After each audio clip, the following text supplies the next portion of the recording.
بسم اللہ الرحمن الرحیم۔ عرصہ دراز تک نفرت، حقارت، بے رخی میں مبتلا رہنے کے بعد 9 ہجری میں عرب کا ایک بادشاہ اسلام سے متاثر ہوا، ایمان قبول کرنے اور نبی کریم صلی اللہ علیہ وآلہ وسلم کی اطاعت کا شوق اس کے دل میں سمایا۔ کیا آپ کو معلوم ہے کہ یہ بادشاہ کون تھا؟ یہ جلیل القدر صحابی حضرت عدی رضی اللہ تعالی عنہ تھے، جن کے والد حاتم طائی کو سخاوت میں مثال کے طور پر پیش کیا جاتا ہے۔ عدی بن حاتم مشہور سخی حاتم طائی کے بیٹے تھے۔ آپ اپنے قبیلہ طئی کے سردار تھے۔ ابتدا میں بت پرست تھے، لیکن بعد میں مسیحی مذہب قبول کر لیا اور آخر میں اسلام قبول کر لیا تھا۔ آپ اور حضرت علی رضی اللہ تعالی عنہ کے تعلق بہت اچھے تھے، اس لیے جنگ جمل، جنگ صفین اور جنگ نہروان میں حضرت علی کے دستے راست رہے۔ ان جنگوں میں اپنی آنکھیں اور اپنے بیٹے طارف، طارفہ اور طریف قربان کیے۔ قبیلہ طے نے حاتم کی وفات کے بعد سلطنت کی ذمہ داری ان کے بیٹے جناب عدی رضی اللہ تعالی عنہ کو سونپ دی اور پورے قبیلے نے اپنی آمدن کا 1/4 حصہ ان کے لیے مخصوص کر دیا اور ان کے حکمران بننے پر خوشی کا اظہار کیا۔ لیکن جب اللہ سبحانہ و تعالیٰ کے رسول صلی اللہ علیہ وآلہ وسلم نے اعلانیہ اسلام کی دعوت پیش کی تو عرب جوق در جوق اسلام میں داخل ہونے لگے۔ یہ حالات دیکھ کر حضرت عدی رضی اللہ تعالیٰ عنہ نے خطرہ محسوس کیا کہ اگر لوگ اسی طرح اسلام میں داخل ہوتے رہے تو اس طرح ہماری سلطنت بھی جاتی رہے گی۔ تو انہوں نے اسلام کو روکنے کے لیے ہر حربہ استعمال کیا اور آپ صلی اللہ علیہ وآلہ وسلم کے ساتھ بغض و عناد کی انتہا کر دی۔ آپ صلی اللہ علیہ وآلہ وسلم سے عداوت کا یہ سلسلہ 20 سال تک جاری رہا۔ بالآخر اللہ تعالیٰ نے اپنے فضل و کرم سے اسلام قبول کرنے اور ہدایت کی راہ اختیار کرنے کی عظیم نعمت سے نوازا۔ جناب عدی رضی اللہ تعالیٰ عنہ کا اسلام قبول کرنے کا ناقابل فراموش واقعہ انہی کی زبانی سنتے ہیں۔ جناب عدی رضی اللہ تعالیٰ عنہ فرماتے ہیں کہ جب میں نے اللہ کے رسول صلی اللہ علیہ وآلہ وسلم کے متعلق سنا تو میرے دل میں ایسی نفرت پیدا ہوئی کہ شاید ہی کسی عربی کے دل میں ایسی نفرت پیدا ہوئی ہو۔ میں اپنے علاقے کا ایک باوقار اور عزت دار شخص تھا اور میرا مذہب نصرانیت تھا، اور میں بھی دوسرے بادشاہوں کی طرح اپنی رعایا سے ان کے مال کا 1/4 حصہ وصول کرتا تھا۔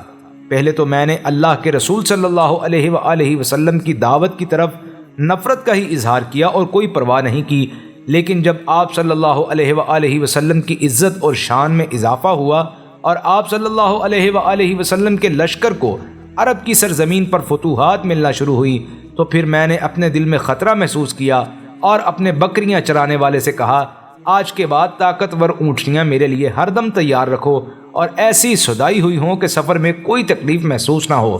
ایک دن صبح سویرے میرا غلام دوڑتا ہوا میرے پاس آیا اور کہا کہ اگر لشکر اسلام آپ کے پاس آ جائے اور آپ کے علاقے پر یلغار کر دے تو آپ کیا کریں گے؟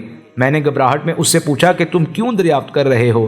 اس نے کہا کہ میں نے آج گھروں میں جھنڈے لہراتے دیکھے ہیں، مجھے پتہ چلا ہے کہ لشکر اسلام نے آج ہمارے علاقے پر یلغار کر دی ہے اور متعدد گھروں پر قبضہ کر دیا ہے۔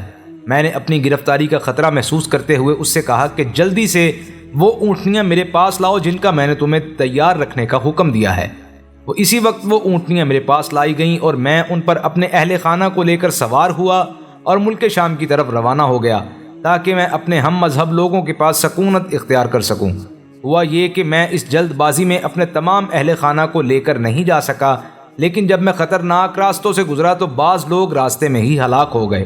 اس افراتفری میں میری بہن نجد ہی میں رہ گئی، اس کو اپنے ساتھ نہیں لا سکا، جس کا مجھے بہت زیادہ صدمہ تھا، لیکن اب میرے لیے واپس جانا ممکن نہیں تھا اور خطرناک راستوں سے گزرتا ہوا میں ملک شام پہنچ گیا اور وہاں مستقل سکونت اختیار کی اور نصرانیت کا غلبہ دیکھ کر مجھے مسرت حاصل ہوئی، لیکن اپنی بہن کو ساتھ نہ لا سکنے کا افسوس بھی تھا۔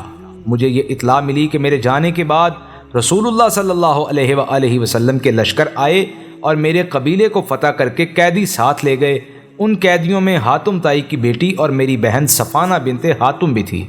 میری بہن نے نبی کریم صلی اللہ علیہ وآلہ وسلم سے رہائی کی اپیل کی، جو آپ صلی اللہ علیہ وآلہ وسلم نے منظور کر لی، اور آپ صلی اللہ علیہ وآلہ وسلم نے نہایت عزت و اکرام کے ساتھ اسے رخصت کیا۔ عدی بن حاتم کہتے ہیں کہ ایک روز میں اپنے اہل خانہ کے ساتھ بیٹھا کیا دیکھتا ہوں کہ ایک عورت اونٹنی پر بیٹھی آہستہ آہستہ ہماری طرف آ رہی ہے۔ میں پکار اٹھا کہ یہ تو حاتم کی بیٹی معلوم ہوتی ہے، اور حقیقت میں بھی وہی تھی۔ جب وہ ہمارے پاس پہنچی تو غصے سے مجھ پر برس پڑی اور مجھے لاپرواہ، ظالم اور بے وفا قرار دیتے ہوئے کہنے لگی کہ اپنے بیوی بچوں کو تو ساتھ لے آیا اور اپنے باپ کی آبرو اپنی عزت کو وہیں چھوڑ آیا۔ بہن کے ملامت کرنے پر عدی نادم ہوئے اور بہن سے مشورہ طلب کیے کہ اب کیا کرنا چاہیے۔ بہن صفانہ نے کہا کہ اگر تمہیں اپنے قبیلے کی سلامتی منظور ہے تو فوراً حضور علیہ الصلوۃ والسلام کی خدمت میں حاضر ہو جاؤ، جو تمہارے ساتھ اچھا برتاؤ کریں گے۔ چنانچہ حضرت عدی رضی اللہ تعالیٰ عنہ مدینہ گئے اور مسجد نبوی میں حضور علیہ الصلوۃ والسلام کی خدمت میں حاضر ہوئے۔ حضور صلی اللہ علیہ وآلہ وسلم نے پوچھا کون ہو؟ عرض کیا عدی بن حاتم۔ یہ سن کر حضور علیہ الصلوۃ والسلام انہیں اپنے گھر لے گئے۔ گھر جاتے ہوئے میں نے ایک عجیب منظر دیکھا کہ ایک نحیف لاچار بڑھیا نے آپ صلی اللہ علیہ وآلہ وسلم کا راستہ روک لیا۔ اس کے ساتھ ایک چھوٹا سا بچہ بھی تھا۔ اس نے اپنی ایک ضرورت آپ علیہ الصلوۃ والسلام کے سامنے پیش کی، جسے آپ نے اسی وقت پورا کر دیا۔ میں نے دل میں کہا باخدا یہ بادشاہ نہیں ہے۔ پھر آپ صلی اللہ علیہ وآلہ وسلم نے میرا ہاتھ پکڑا اور گھر تشریف لے گئے اور مجھے ایک تکیہ دیا اور کہا اس پر بیٹھ جاؤ۔ میں شرمایا کہ آپ صلی اللہ علیہ وآلہ وسلم اس پر بیٹھیں، تو آپ نے فرمایا آپ ہی کو اس پر بیٹھنا ہے۔ میں آپ صلی اللہ علیہ وآلہ وسلم کا حکم مانتے ہوئے اس پر بیٹھ گیا اور آپ صلی اللہ علیہ وآلہ وسلم زمین پر بیٹھ گئے، کیونکہ گھر میں اس کے علاوہ اور کوئی چیز نہیں تھی۔ میں نے دل میں کہا خدا کی قسم یہ کوئی بادشاہ نہیں ہو سکتا۔ پھر آپ صلی اللہ علیہ وآلہ وسلم نے فرمایا کیا تم نصرانیت اور لادینیت کے مابین مذبذب تو نہیں؟ میں نے عرض کی بالکل آپ کا ارشاد درست ہے۔ پھر آپ صلی اللہ علیہ وآلہ وسلم نے فرمایا کیا تم اپنی قوم کے مال و دولت میں سے چوتھائی حصہ نہیں لیتے، جو کہ خود تیرے دین کی روشنی میں تیرے لیے حلال نہیں ہے؟ میں نے کہا بالکل۔ آپ صلی اللہ علیہ وآلہ وسلم نے درست فرمایا اور مجھے اس بات کا یقین حاصل ہو گیا کہ آپ صلی اللہ علیہ وآلہ وسلم اللہ تعالیٰ کے سچے رسول ہیں۔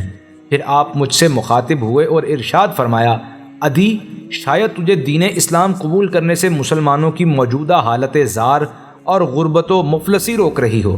اللہ کی قسم ان قریب ایک دن ایسا آئے گا کہ مسلمانوں میں مال اتنا وافر ہو جائے گا کہ کوئی شخص تمہیں صدقہ قبول کرنے والا نہیں ملے گا۔ اے عدی شاید تجھے اس دین کو قبول کرنے سے مسلمانوں کی قلت اور دشمنوں کی کثرت کا احساس روک رہا ہو۔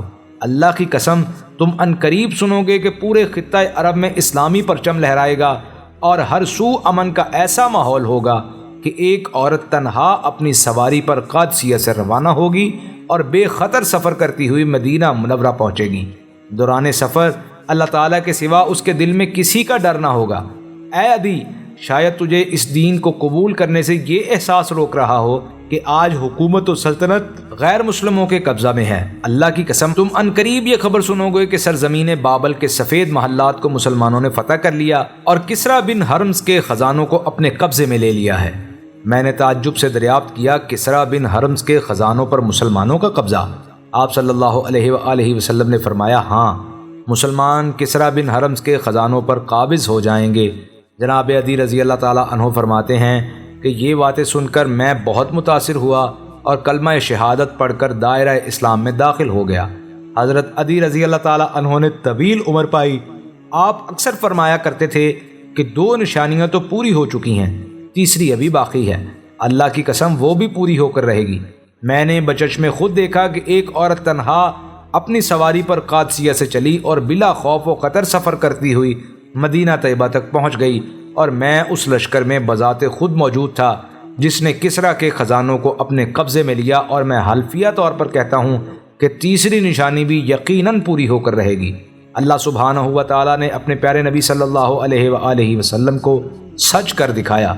تیسری نشانی حضرت عمر بن عبد العزیز رضی اللہ تعالیٰ عنہ کے دور خلافت میں پوری ہوئی۔ مسلمانوں کے پاس مال و دولت کی اس قدر فراوانی ہو گئی تھی کہ زکوٰۃ لینے والا کوئی محتاج و مفلس نہیں ملتا تھا۔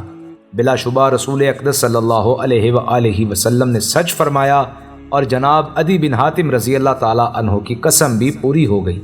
آپ نے آخری زندگی کوفہ میں بسر کی اور یہیں 67 ہجری میں وفات پائی۔ آخر میں اللہ پاک سے دعا ہے کہ اللہ تعالیٰ ہمارا خاتمہ بھی ایمان پہ فرمائے، آمین ثم آمین۔